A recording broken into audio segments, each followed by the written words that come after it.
feels the pumping of the vessel and pinches it shut. Caleb screams in agony. Then his body goes limp. Despite the manual intervention, the suspect's heart stops. Caleb is dead. The team loses their only witness, but they find a physical trail. Caleb kept meticulous paper records of every kill and every burial site. Using these notes, the officers locate the fresh grave and pull Lucy from the earth just in time. The immediate threat is over, but a deeper rot remains. Nolan visits the imprisoned mastermind, Rosalind Dyer. She smiles, revealing that Caleb was not the end of the story. She offers one final secret regarding Detective Armstrong. The investigation into the serial killer is finished, but the hunt for the traitor inside the precinct has just begun. Officer Nolan enters the high-security wing to confront serial killer Rosalind Dyer. He refuses to play her psychological games. Instead, he targets her greatest weakness, her ego. He informs her that her protege, Caleb, is now the primary focus of the media and the public. To the world, Rosalind is becoming a secondary figure, a relic of the past. He tells her plainly that Caleb has stolen her legacy. The composure on her face falters as she realizes her status as the ultimate predator is under threat. Simultaneously, the LAPD command center activates a signal tracking system. They utilize multi-station triangulation to pinpoint a physical coordinate before the suspect's phone goes dead. Every second is calculated. While Nolan maintains the pressure in the cell, he notices a box of expensive chocolates on Rosalind's table. These items are not available in the prison commissary. The team investigates the facility's contraband channels, focusing on a lawyer with access to the inmates. They discover that Rosalind has been sending instructions to Caleb through notes hidden inside these luxury goods. The police bridge the gap between the prison cell and the crime scene. By identifying the smuggler, they unmask Caleb's true identity and his current location. Nolan stands up and gives Rosalind a final ultimatum. He offers her 30 minutes to provide the remaining details. He makes it clear that once he walks out that door, her last shred of influence dies with him. The power dynamic shifts entirely. Rosalind is no longer the puppeteer. She is a prisoner losing her audience. Jackson West gains 10,000 social media followers overnight after a single red carpet appearance with his celebrity boyfriend. The LAPD Media Relations Office monitors the surge as his face is broadcast across gossip sites, turning a rookie officer into a public brand. The tactical consequences manifest during a high-stakes felony pursuit. As Jackson corners a dangerous suspect with his weapon drawn, a group of fans recognizes him from the internet. They ignore police commands and swarm Jackson for selfies, physically crowding the officer and blocking his line of sight. The suspect exploits this civilian interference, slips past the distracted officer, and flees into a nearby building. The arrest nearly fails because a police officer has become a distraction. Jackson's superiors deliver a cold reality check. His fame is a liability that endangers his partners and his career. To remain a cop, he must become invisible again. Jackson coordinates a final public appearance with his boyfriend at a location known for paparazzi presence. Instead of a romantic encounter, they launch into a scripted, aggressive argument in full view of the cameras. Jackson stages a loud, messy breakup, ensuring the photographers capture the end of the power couple narrative. He walks away, leaving the media with a dead story. The strategy succeeds, the gossip cycle moves on to a new scandal, and public interest in Jackson evaporates. By systematically destroying his social status, he regains his anonymity. He returns to the precinct, no longer a celebrity, but a ghost in the system, finally able to do the work he signed up for. Abigail demands a ride-along to prove she belongs in the police academy. Officer Nolan takes her to a gruesome crime scene where a man has just jumped from a skyscraper. He forces her to stare at the mangled remains, expecting the gore to break her resolve. Abigail remains silent and unmoved. The situation escalates when Abigail visits a trailer park to scout a wedding venue. She enters a unit and walks directly into a drug gang's execution. Armed men hold her fiancé and a family at gunpoint. The room is a crime scene in progress, part of a violent meth lab liquidation. The gang leader presses a handgun against Abigail's temple. He mocks her, threatening to drown her in a dirty toilet. He compares her to a turkey that drowns while staring up at the rain. Abigail does not scream or plead. In a display of extreme psychological control, she looks the gunman in the eye and corrects his logic. She tells him the turkey story is a myth. Her refusal to panic stalls the execution, buying the police critical seconds. Outside, the LAPD tactical team uses live body cam transmissions to pinpoint every target inside the trailer. Nolan and the squad breach the perimeter simultaneously. Flashbangs detonate, filling the space with blinding white smoke. Officers move with lethal precision, neutralizing the gunmen in seconds. Abigail walks out of the smoke, her pulse steady. Her fiancé's attempt to sabotage her career out of fear is shattered.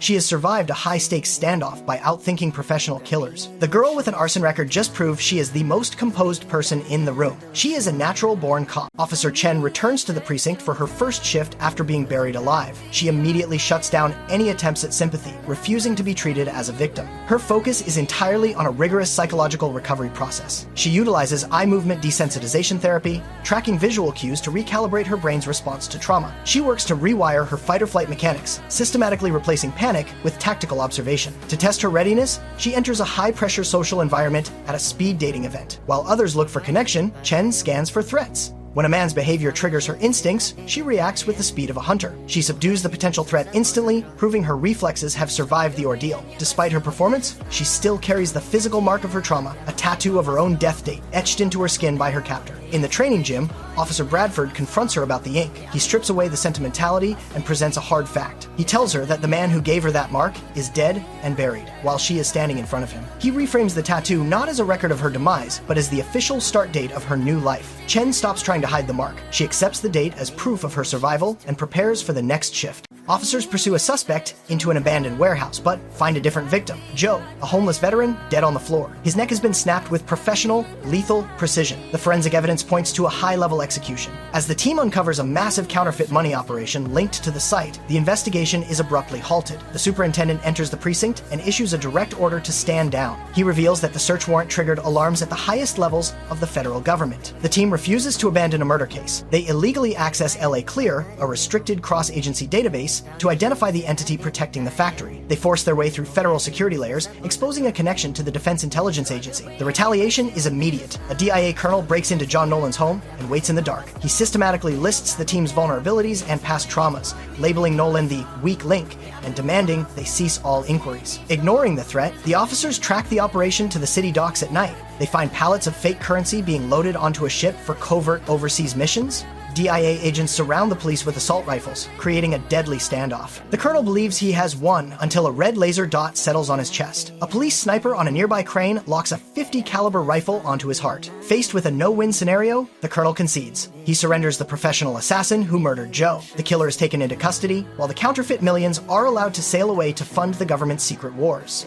A man wanders the street, speaking in incoherent riddles. Officers Lopez and West intercept him, assuming he is high on ecstasy or acid. They order him to put his hands behind his back to initiate an arrest. As they move in, they notice a dark trail of blood leaking from under his cap and dripping down his face. The man is not intoxicated. He has a bullet hole in the top of his skull. At the hospital, the medical team confirms a projectile is lodged directly in the brain speech center. This trauma has triggered aphasia, a condition where the brain replaces intended words with nonsense. The officers determine that a stray bullet was fired into the air nearly a mile away and fell with enough terminal velocity to pierce the man's head. The incident appears to be a freak tragedy until the neurosurgeon reviews the imaging. During the mandatory CT scan to locate the bullet, doctors discover a hidden, malignant tumor deep in the man's brain. The mass was asymptomatic and would have been fatal if left undetected for another month. Because a random shooter fired a gun into the sky, a man who didn't know he was dying was forced into a life-saving surgery. The stray bullet, an instrument of random violence, became the specific reason the medical team found the cancer in time to remove it. The lead in his skull did not end his life. It provided the only map to his survival. Sergeant Tim Bradford chases a suspect into a dead-end alley. He slams the man against a metal dumpster and prepares to handcuff him. As he secures the suspect's legs, he feels the cold strike of a prosthetic limb. He turns the man around and recognizes the face. It is Mitch, his former squad leader from a deployment in Afghanistan. At the police station, the physical evidence of the past is laid bare. Mitch is homeless and struggling. He lost his left leg to an improvised explosive device during a patrol that Bradford commanded. While Mitch is processed for resisting arrest, Bradford stands behind the observation glass. He remembers the specific command error that led to the explosion. He does not speak of his regret. He watches the man he once led sit in a holding cell. Bradford finishes his shift and completes the paperwork for a counterfeit currency case. He does not go home. He drives to the First Axiom Church and meets with the staff. He uses his professional influence to negotiate a security guard position. He ensures the offer includes permanent housing on the premises. Bradford finds Mitch on a busy street corner following his release. He does not offer a handshake or a long explanation. He hands Mitch a business card with an address and a start date written on the back. He tells Mitch the job is a responsibility, not a handout. Mitch looks at the card and then at Bradford. He tells his former commander that the explosion was nobody's fault. Bradford nods once. The two men stand on the sidewalk as the sun sets. The debt is settled.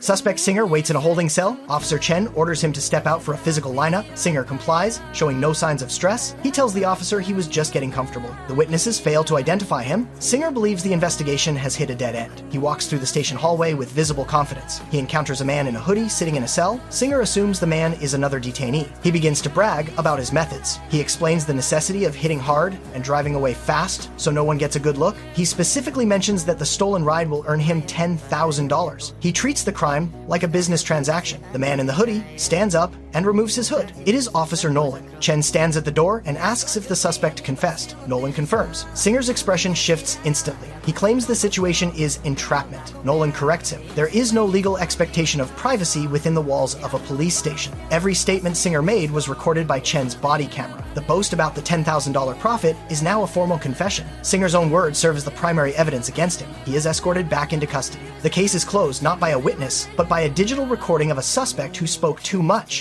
Officer Lopez identifies a suspicious blue sedan at a murder scene. Detective Calderon immediately dismisses the lead, ordering the rookie to stick to neighborhood canvassing and stop playing investigator. Lopez ignores the insult. She returns to the precinct and pulls robbery files from the database. She cross-references the blue vehicle with recent crimes and finds a specific pattern. Every victim withdrew a large sum of cash from the same bank branch on the day they were robbed. Lopez tracks the bank's employees and finds the link. She confronts the detective in the locker room and drops the evidence on a bench. The data proves the detective's lead is wrong. Lopez earns a seat in the interrogation room. She sits across from a bank teller named Mr. Dugan. She places photos of the dead woman on the table. She tells Dugan she knows about his car. She describes the struggle at the scene and mentions the marks hidden under his sleeves. The teller begins to shake. Lopez tells him the nausea and fear will only stop once he tells the truth. Dugan breaks. He starts to cry and admits he killed the woman, claiming it was an accident. He confesses that he targeted her after she withdrew $100,000. Lopez hands him a pen and demands he write down every detail of the crime. The rookie officer secures a full confession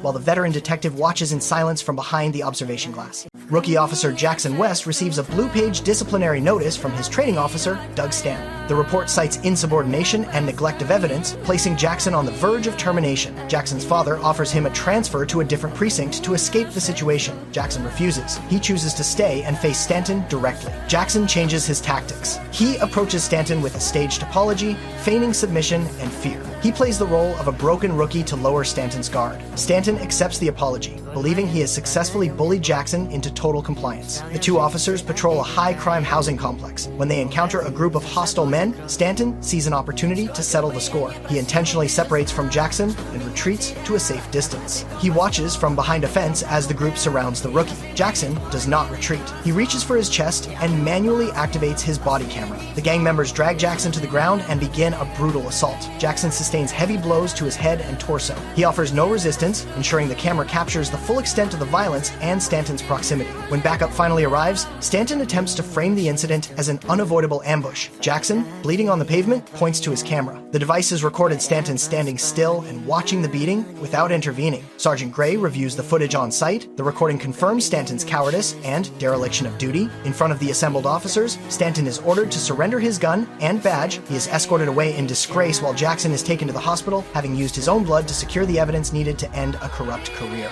Officer Nolan is intercepted in the LAPD parking lot. Graham, a terminally ill convict, holds a revolver in one hand and a dead man switch in the other. He claims a massive fertilizer bomb is rigged to the van. If his thumb slips, the entire block vanishes. Graham forces Nolan into the vehicle and demands a private channel to the station's leadership. Inside the van, Nolan remains calm under the barrel of the gun. He knows he is being watched by snipers through long-range optics. Without moving his head or speaking, he begins tapping a rhythmic pattern against the side window. It is Morse code. He transmits a precise physical description. Scar left eye. Outside, the tactical team decodes the signal and immediately identifies the suspect as Graham Porter. Back at the station, investigators cross-reference Porter's history. They find no evidence of explosives, expertise, and conclude the device is a sophisticated bluff. Sergeant Gray contacts the van and delivers a cold reality check. The bomb is a fake. Graham panics, aiming his weapon at Nolan's head as the SWAT team moves into position. Nolan ignores the gun. He pivots the conversation to Graham's girlfriend, Kelsey. He tells Graham that if he pulls the trigger, Kelsey becomes an accomplice to the murder of a police officer. She will spend the rest of her life in prison because of his final act. The logic takes hold. Graham realizes his death won't save her. It will destroy her. He drops the revolver and surrenders. The crisis ends without a single shot fired. Rookie officer Lucy Chen enters a rooftop parking lot with an undercover unit to facilitate a major narcotics transaction. The buyer is Salonga, a cartel leader who immediately challenges Lucy's credentials. He suspects she is not the chemist she claims to be. Salonga demands a technical demonstration of her expertise before the money changes hands. With no laboratory equipment available, Lucy must use verbal precision to secure her cover. She stands before the armed men and begins a detailed breakdown of molecular synthesis. She explains the specific hydrogenation process required to produce high-purity hydromorphic chlorphone hydrochloride. Lucy describes the chemical catalysts and the exact temperature thresholds needed to prevent degradation, speaking with the clinical detachment of a scientist. Her technical accuracy leaves Salonga with no grounds for doubt. Impressed by her knowledge, the drug lord attempts to recruit her, offering to kill her partners so she can work directly for him. Lucy ignores the offer and demands to see the payment. The cartel members open the trunks of their vehicles, revealing bags filled with millions in cash. Once the exchange is finalized, Lucy confirms the signal to the surveillance teams. Tactical units and police cruisers breach the parking lot from all entry points. Officers descend from the surrounding structures with weapons drawn. The undercover team moves to secure the evidence and neutralize the armed guards. Salonga and his associates are forced to the ground and handcuffed. Lucy completes the operation, having used academic data as a weapon to dismantle a transnational criminal organization. John Nolan enters his law ethics classroom. A student named Victor stands up and points him out. He tells the room that Nolan is a police officer. The class turns hostile. Students call him a narc. They accuse him of spying on political movements and infiltrating their private discussions. They demand to know why he hid his identity. Nolan does not leave. He faces the accusations directly. He states he is a rookie officer who joined the force to facilitate change, not to monitor his classmates. Professor Ryan does not de-escalate the conflict. Instead, she turns it into an assignment. She tasks the class with writing a 5-page essay on the ethical obligations of an officer to disclose their profession. Nolan spends the next few days observing the gap between the police and the community. He hears the stories of those who feel hunted by the badge. He realizes that his silence was perceived as a tactical deception rather than a personal choice. Nolan meets with Professor Ryan outside of class. He admits he struggled with the decision to be honest. He explains that he wants to earn back the trust he lost. The professor acknowledges the anger of the students but points to their underlying hope for a better system. She accepts his resolve. Nolan returns to the classroom. He is no longer an outsider or a spy. He is a man attempting to bridge a divide through transparency. He chooses to stay and do the work. Tim Bradford enters a hotel room to find his former partner, Mac, unconscious on the bed. A woman stands by, panicked. Mac is not breathing. Tim performs chest compressions and calls for an ambulance, reporting a narcotics overdose. He administers Narcan. Mac gasps and wakes up. In the hospital, Mac claims the overdose was an accident caused by mixing pain medication with whiskey. Tim watches him closely. He tells Mac that he is lying exactly like an addict. Tim recognizes the behavior because of his ex-wife's history. He demands that Mac enter a treatment program immediately to save his career and family. Mac promises to comply. The situation escalates when the truth emerges. Mac has been stealing drugs and cash during his undercover assignments. He has crossed the line from lawman to criminal. Tim refuses to look the other way. He reports the crimes to Internal Affairs. Police units arrive to arrest Mac and his associate. As Mac is led away in handcuffs, Tim stands by, watching the career of his closest friend end. At the station, Mac's wife confronts Tim. She shouts at him in the lobby, calling him a hypocrite. She reminds him that he protected his own wife's addiction, but is now sending Mac to prison. She tells him the family has lost their pension and her children will suffer. Tim does not defend himself. He stands in silence as she leaves. He has upheld his oath at the cost of his brotherhood. Corey begins his evening live stream, preaching to thousands of followers under the alias Prophet Jedediah. He wears a silk robe and sips a drink, claiming he hears the voices of saviors from the stars. The viewer count climbs steadily. Suddenly, the power in his mansion cuts out. Corey assumes it is a technical glitch or a prank by his staff. He walks into the dark hallway, calling out for his assistance, while 400,000 people watch through his phone's camera. The atmosphere shifts as Corey hears footsteps echoing in the silence. He realizes a predator is inside the house. He retreats to his bedroom and drags a heavy cabinet against the door, but the intruder is already behind him. Corey screams into the phone, begging a 911 operator for help, insisting he is a prophet who cannot die. The live feed captures the sounds of a violent struggle. When the police finally breach the mansion, they find Corey dead in a pool of blood. The killer, Ronald Sanchez, stands calmly in the room, his clothes soaked. He looks directly at the officers and the camera. Ronald reaches into his pocket and produces an envelope containing Corey's severed eyes. He reveals he was Corey's secret accomplice in a series of past murders. He is retaliating because Corey convinced their partner to take all the credit during a previous trial. Ronald calls the murder his coming out party, staring into the lens as the live stream finally ends. Police enter a luxury mansion after a 911 caller reports a disturbance. They find blood smeared across the entryway and move to clear the second floor. In the master bedroom, officers spot a figure beneath the bed frame. They draw their weapons and demand the individual surrender. When they pull the figure out, they discover a mummified corpse dressed in a vintage suit and a bowler hat. The remains are identified as a black market mummy of Charlie Chaplin. Actor Rainn Wilson confirms the item was stolen from his private collection. He acquired the body through a secret auction, but Corey Harris orchestrated the theft to use the corpse as a spiritual altar. torture. Harris believed the soul of Chaplin's acting talent remained trapped within the preserved skin and bones. He kept the mummy under his bed to conduct rituals intended to siphon that talent for his own career. The investigation escalates when detectives find massive blood loss in the bathroom. A woman named Charlotte is missing. During interrogation, Corey's mother provides an alibi, claiming she was at the airport. Detectives reveal that the vehicle she drove is equipped with a GPS tracking system. The digital logs show the car traveled 20 miles in the opposite direction and stopped at a specific coordinate on Interstate 5. This data leads police directly to Charlotte's discarded body. The GPS history maps her exact route, proving she transported the victim to the highway to hide her son's crime. All physical evidence confirms the mother disposed of the body, while Corey remained at a silent retreat. Corey Harris opens an acting school for young, desperate performers. He gives them a 500-page science fiction script titled The Worthy. He tells the students the text is not a screenplay, but a divine revelation. He uses standard acting exercises to break their psychological defenses and demands absolute obedience. On the day a false missile alert sends Los Angeles into a state of total chaos, Corey assumes the identity of Prophet Jedediah. He informs his followers that the nuclear strike is real, and the only way to survive is through a ritual ascension. The students gather on the ledge of a 20-story building. Dressed in white robes, Corey stands on a distant balcony, watching them through a camera lens. He does not call the authorities or attempt to talk them down. Instead, he directs their movements to ensure the camera framing is perfect. He records their terror as they prepare to jump to their deaths. When the police finally intervene and raid Corey's estate, they discover the motive behind the cult. The entire event was a staged experiment. Corey had already sent the footage to film investors with the subject line, "Proof of Concept." He used the social media broadcast of the near suicide to build a brand for his upcoming movie project. He treated the lives of 5 people as free props for a trailer. He is not a prophet. He is a failed actor who viewed a potential mass suicide as a marketing tool to secure his next round of funding.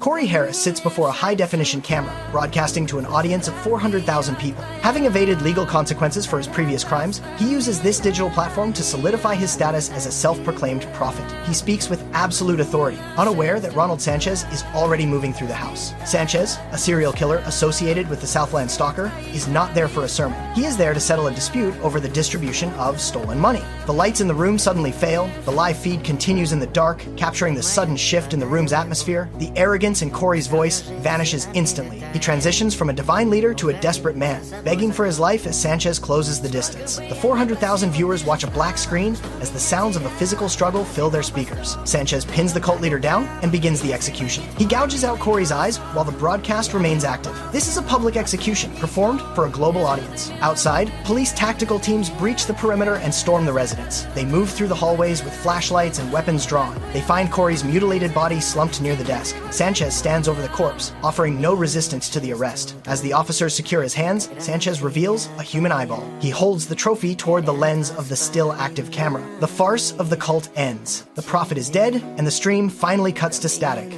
Police search Corey's residence and find a mummy wearing a suit. This discovery exposes a sophisticated burglary ring operating under the guise of an acting school. Corey is not just a teacher. He is a criminal strategist who trains his students to exploit psychological vulnerabilities for high-stakes heists. He provides his students with screenplays. These documents are not for the stage, but serve as tactical blueprints for home invasions. Each script assigns specific roles and maps out the target's residence, turning acting theory into a tool for theft. The students use their training to deceive security and gain entry into celebrity homes, treating every robbery like a live performance. Actor Rainn Wilson reports a bizarre loss. He identifies the suit-clad mummy as his stolen property, a relic he believed to be the remains of Charlie Chaplin. The acting students systematically stripped his home, using their rehearsed personas to bypass suspicion. As the investigation deepens, the pressure shifts toward the police department itself. A female officer uncovers a connection that compromises her personal life. She finds evidence proving her boyfriend was a former member of Corey's criminal ensemble. The man she lives with was trained to manipulate and steal using the same screenplays found in the mastermind's home. The line between performance and crime disappears as the stolen Chaplin is returned to evidence, leaving a trail of betrayed trust and calculated deception.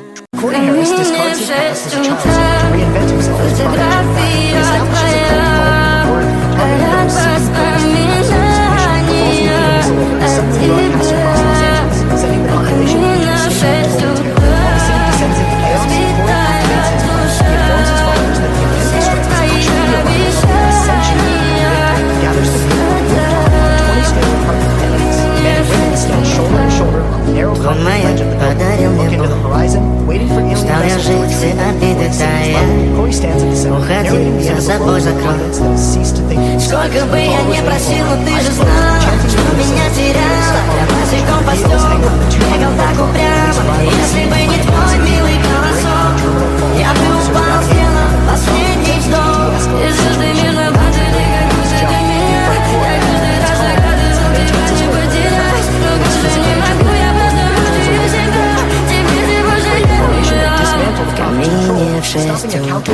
suicide just seconds before the false alarm expires. Aaron Thorson enters the precinct as a billionaire's son, acquitted of a high-profile murder. His training officer, Detective Harper, issues an immediate ultimatum. He has exactly 5 minutes to prove he is not a liability to the department. On his first call, Aaron enters a residence and discovers a corpse. The sight of the blood and the specific nature of the wound trigger a violent physical reaction. He stumbles outside and vomits, his body reliving the trauma of the night his roommate was killed. Harper watches him and orders him to resign on the spot, stating his PTSD makes him a danger to other officers. The pressure intensifies as the dispatch control center questions his presence on the scene, and his peers wait for him to break. Aaron refuses to hand over his badge. He stays in the field and begins sifting through evidence logs, looking for details the primary investigators overlooked. He identifies a missing laptop that points to a professional thief operating within high society circles. Aaron tracks the lead, using his understanding of elite security to secure a breakthrough. In the final confrontation, Aaron reveals the factual origin of his 5-minute nickname. 5 minutes is the exact duration his roommates struggled to breathe after his throat was cut. Aaron describes the clinical reality of that death and the silence of the room where he waited for help that arrived too late. He tells Harper he is there to ensure no one else waits those 5 minutes alone. Harper stops the clock.